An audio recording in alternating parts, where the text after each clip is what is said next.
As many of you guys might know, we will soon learn what will happen with Yolanda Saldivar and her parole. Will she be released? Will she be granted parole? What is this eligibility going to look like? What is going to happen? Okay. She's been sitting behind bars in prison for well over 30 years at this point, right? I've always honored the judicial system, right? I may not always agree with it. I may want to fight it and argue about it, but to a certain degree, I've always honored. I have a bachelor's in criminology, so I have to be able to trust that somehow the process is going to work and justice will prevail. I've been let down before, and I'm sure many of you guys have. When somebody is sitting behind bars for many, many years and has the possibility for parole and is about to face a board, is eligible, all these things, right? You would think that at some point they would have recognized some level of responsibility. I've said it time and time here on my channel. Doing time isn't necessarily being accountable for the things that you've done, the crimes that you've committed. Doing 30 years, doing 10 years, 5 years, or whatever the sentence may be, isn't necessarily equivalent to accountability. Time is just time, right? Accountability, I think, is a little bit more deeper. It comes from the heart, from the mind, from the ability to know that somebody has rehabilitated fully to the extent that they can recognize their wrongs and want to actually become a productive citizen and give back to the community, regardless of how much time they might have left on this earth.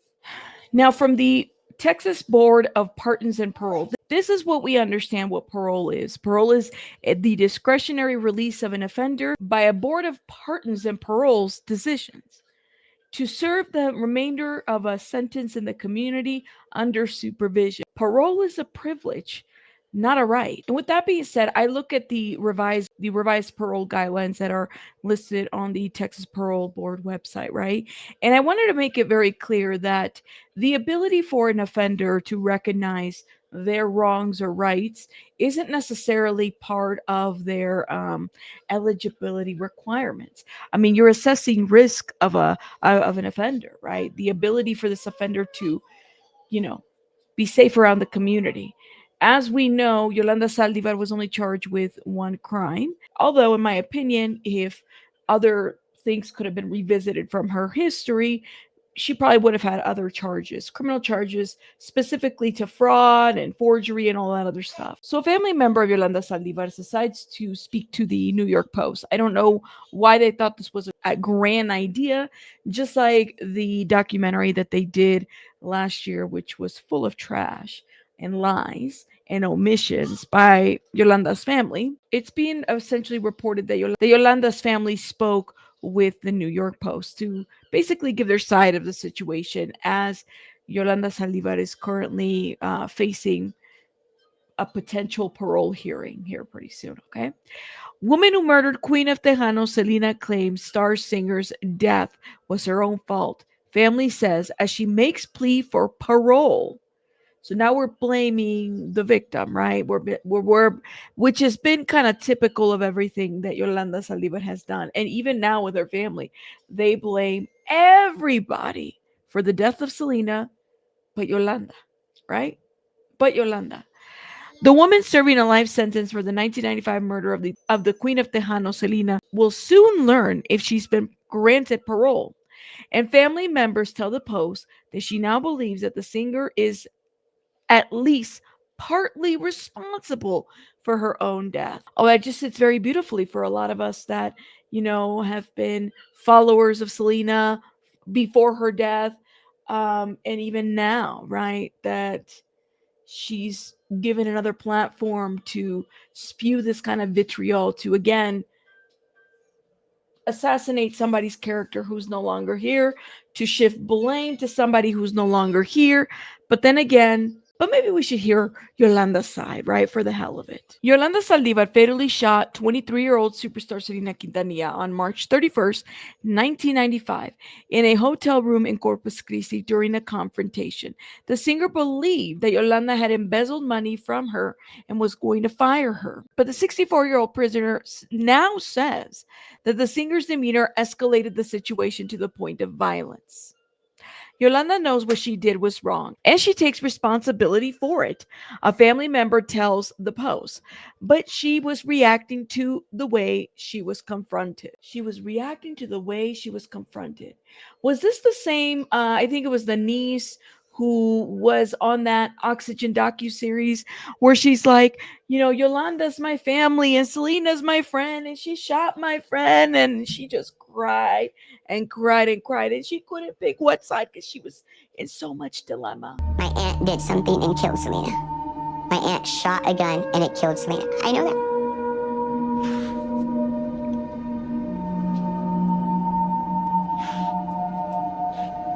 But I'm on both sides.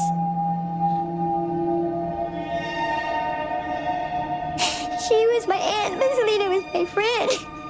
And I'm on both sides. Now we're going to blame Selena. By the way, this has been forensically reenacted about how Selena was shot.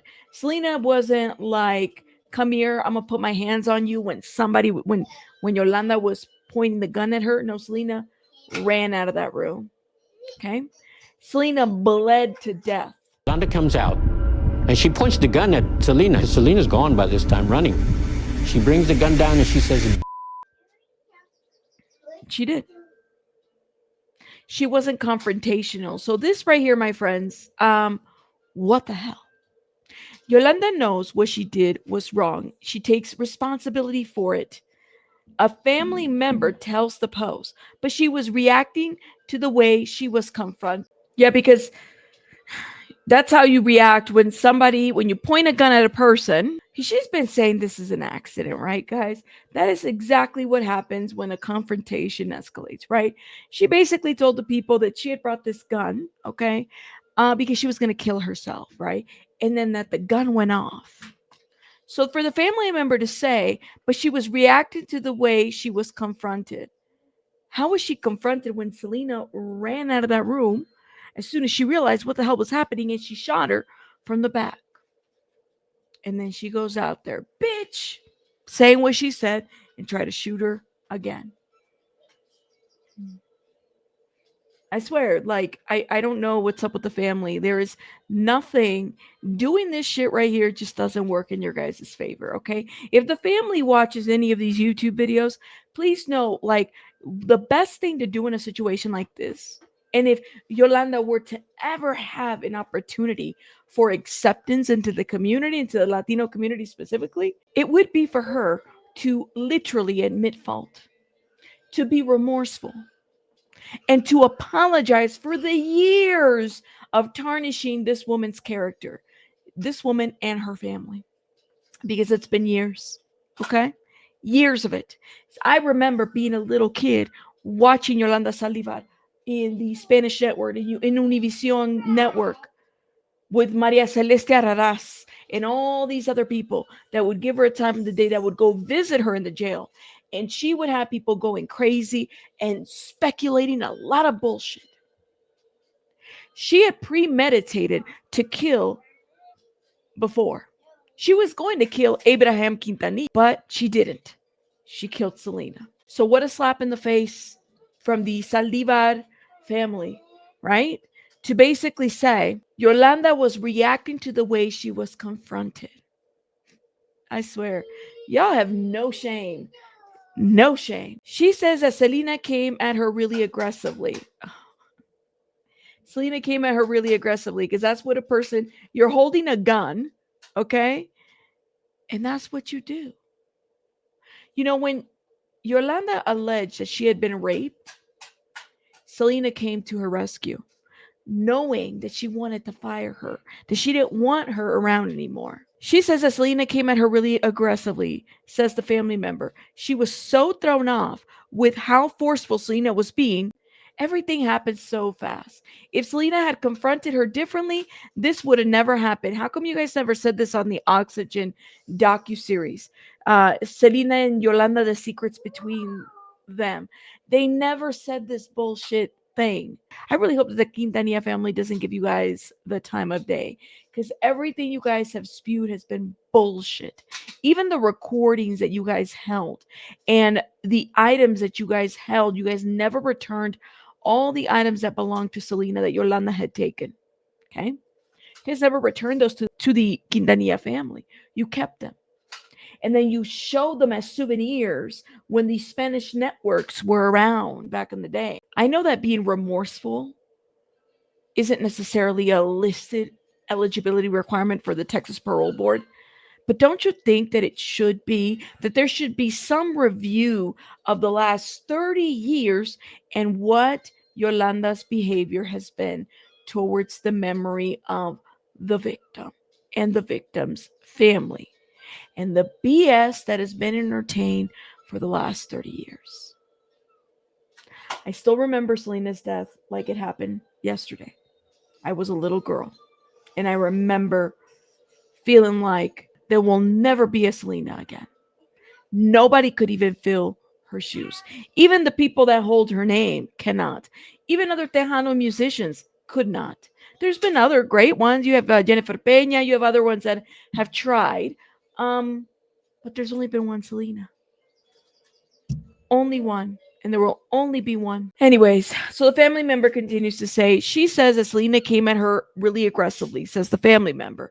She was so thrown off with how forceful Selena was being. Everything happened so fast. If Selena had confronted her differently, this would have never happened. This would have never happened.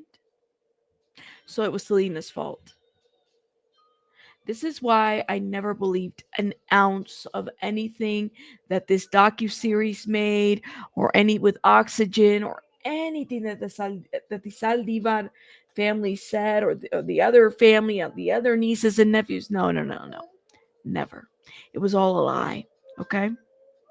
And you guys tried it. And now that Yolanda is like facing this, you guys are like turning everything and putting all kinds of verbal vomit out there, just like you did before when she was, you know, first convicted and all those interviews that she did. It's ridiculous, ridiculous. Now, of course, you guys know that Yolanda Saldivar has long maintained that she didn't mean to kill Selena and that her death was accidental. She also claimed that she planned to kill herself after the murder, which we know that was BS. The Texas Board of Pardons and Paroles confirms to the Post that it has begun the process of reviewing the case of Saldivar, who is now 64, who was sentenced to life in prison with the possibility of parole after 30 years. The initial review began October 2024. Okay. So they've been reviewing what, 4 to 6 months now, give or take. 6 months before Saldivar's parole eligibility date of March 30th. So the process includes reviewing a case file and interviews with Saldivar and letters submitted from Selena's family, which I'm pretty sure Selena's family has probably submitted those letters. I know that Chris Perez has publicly spoken, Selena's husband at the time, about this, and I'm pretty sure that the Saldivar family is standing strong on this. The parole board will have a hearing at the end of the month and will then render its decision. Saldivar has publicly claimed she's a political prisoner, which is BS, right? A political prisoner is a person who is imprisoned or detained for their political beliefs or actions rather than for a criminal offense. Okay? You murdering somebody doesn't make you a political prisoner, but she tried it. Everybody has tried it. There's just been just nothing but just crap coming out of this family wanting to try and to do the most. Okay. And by the way, I do have Yolanda Saldivar apologists in my chat sometimes. And to that, I say, well, damn, you're entitled to your own opinion. Just keep it cute and respectful. But I'm not an apologist to her crimes, and I'm not going to be. Never have been. Yeah. Saldivar has publicly claimed that she's a political prisoner. Okay. She has unsuccessfully appealed her convictions at least 3 times. I was convicted by public opinion Even before my trial started, Saldivar said in a prison interview for last year's in Peacock's documentary, Selena and Yolanda, The Secrets Between Them. Fellow inmates have told the Post that Saldivar is still kept away from the general population out of fear for her safety. How is this going to be any different? How is it like she's not safe? If she's having to be kept away from everybody, like in the prison, it's going to be harder outside, guys, because she won't be safe at all. A former inmate, Yesenia Dominguez, told the Post last year, Saldivar was always a common subject of discussion in the prison yard. Everyone was like, let me have 5 minutes with that bitch. Dominguez says everyone wanted to get justice for Selena. There's a target on her back. In 2018, Selena's father, Abraham Quintanilla, told Univision Primer Impacto that the other inmates had been threatening Saldivar's life. I think that this has been common knowledge. Like, she has a target on her back. Would she be safe outside? I don't know. To this day, we still receive letters from women who are in the same prison where they say they are waiting for her. He said at the time, they say that they're going to kill her. There are bad women in there, women who have murdered other people in the past. That is why they are in there. They have nothing to lose. Keep that in mind. But now Saldivar wants out and claims that she will live with relatives. She will live with relatives and find a job if she's set free. She has a place to live, says a family member. We have never forsaken her, but I don't know where she's going to get a job. Who will hire her? Well, anybody? Maybe she'll start a YouTube channel. Lord have mercy. You know, you got the Gypsy Roses and the, over here, the Casey Anthonys. Maybe Casey Anthony could be her advocate. Somebody call Casey Anthony.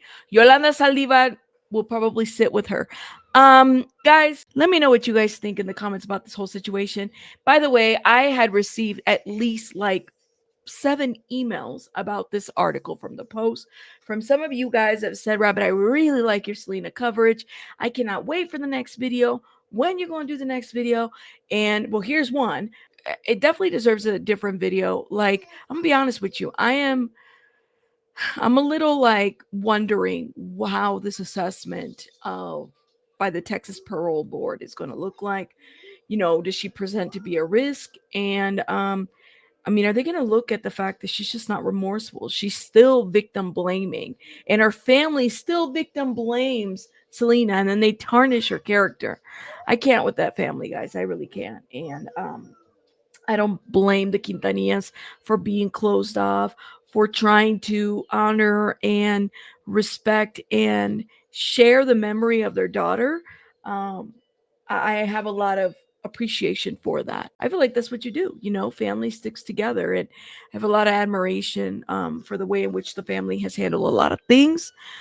But that's my thought on that. You guys, let me know what you guys think in the comments, and I'll see you guys on the next one. Hit the like button, subscribe, and I'll see you guys around. Bye, guys.